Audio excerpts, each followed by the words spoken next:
Hey friends, I'm going to be showing you how I made these amazing stuffed pasta shells. I stuffed them with Italian sausage and a whole mix of different kinds of cheese. So let me show you how to do it. You first want to start off by boiling your water.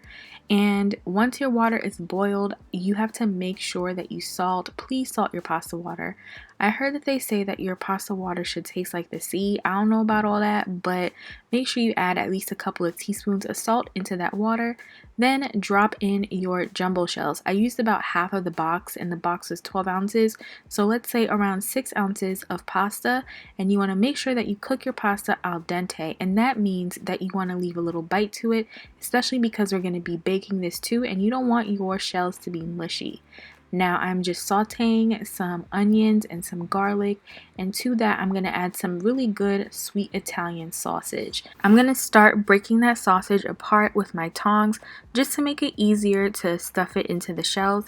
And if you want, you can use ground beef too, or ground turkey, whatever, but I think that the sausage has a lot more flavor, and I'm just adding a little bit of Italian seasoning to that along with some cayenne pepper. Now, because the Italian sausage already has a bunch of seasoning in it, I really don't have to do too much. But if you're using ground beef or ground turkey, like you're gonna need to put a lot more into that. Add some like chicken bouillon seasoning, beef bouillon, whatever it is that you need to do.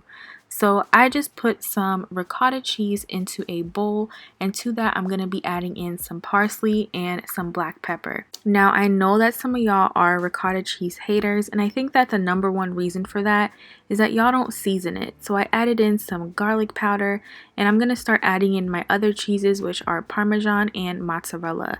Now back to this whole ricotta business. You have to season it because it's a pretty bland type of cheese, and I don't think that people realize that you can add seasoning to it. So I always make sure that I do that, especially if I'm making something like lasagna.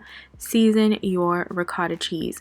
Once I mix the ricotta with the Parmesan and the mozzarella cheese, the next thing that I always do is I add an egg to it. Now the egg is going to act as a binder, and it's going to keep it solid, so it's not like that weird mushy texture anymore, and it really holds together inside of the shell. Now, while we were doing all of that, our sausage was cooling down, and so what I'm going to do at this point is pour our sausage into our cheese mixture. And y'all, don't add any extra salt because everything from the sausage to the cheeses is very salty. So we got all the flavors from the sausage and the onions and the garlic going into that ricotta and mozzarella and Parmesan cheese that we just mixed up. So I'm using some store-bought marinara sauce today instead of my usual homemade, but I actually thought I'd bring this video clip to y'all. This is another set of stuffed pasta shells that I made, but this time I made it with like a cheese sauce instead of the marinara sauce at the bottom. That was actually, it was a hit. So I just thought I'd share. Back to this video, we are gonna stuff our shells with the stuffing that we made with the cheeses and the sausage, and make sure that you really like put a lot in there. Don't be stingy, because if you cooked your pasta al dente, your pasta should not be mushy, and it should be able to handle as much as the stuffing as you could put in there. So at this point, I'm just going to go ahead and do the same thing for the rest of the shells and just line them up. I don't like them to overlap too much, but it doesn't really matter. And while you're here, I want y'all to subscribe, like, share, do everything. Follow me on Instagram too, because I actually do a lot of behind the scenes, and this was actually an Instagram request. Somebody DM'd me, so if you have any requests or anything like that, anything you want to ask me to make, hit me up on Instagram and I'll do that. So what I did was I just put some more marinara sauce on top, and I'm going to top it off with some mozzarella cheese. I love adding mozzarella to stuff just because it really adds to that nice stringy cheese pull effect.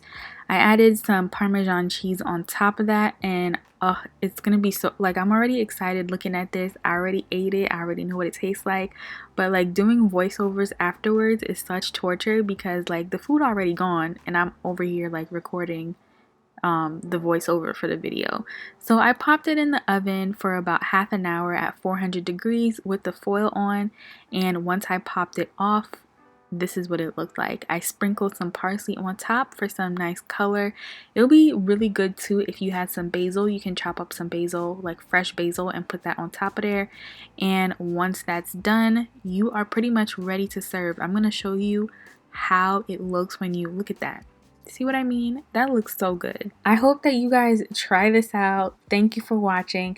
Thank you to all the new people who just subscribed, and I hope y'all come back for the next video. Bye!